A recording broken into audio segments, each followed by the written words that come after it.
Welcome to Daily Scripture Reading. I do not own the rights to this music. Judges chapter 6, beginning at verse 28 and ending at verse 35. This is the New King James Version.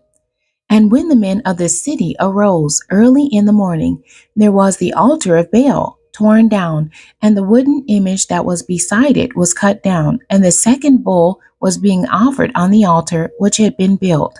So they said to one another, Who has done this thing? And when they had inquired and asked, they said, Gideon the son of Joash has done this thing.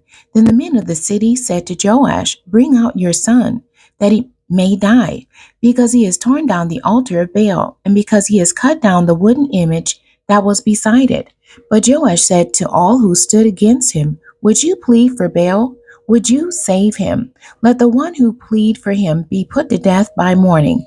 If he is a god, let him plead for himself, because his altar has been torn down. Therefore on that day he called him Jerubbaal, saying, Let Baal plead against him, because he has torn down his altar. Then all the Midianites and Amalekites, the people of the east, gathered together, and they crossed over and encamped in the valley of Jezreel. But the Spirit of the Lord came upon Gideon. Then he blew the trumpet, and the Abiezrites gathered behind him. And he sent messengers throughout all Manasseh, who also gathered behind him.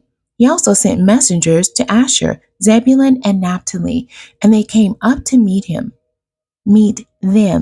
The end. God bless you, and thank you for joining me today.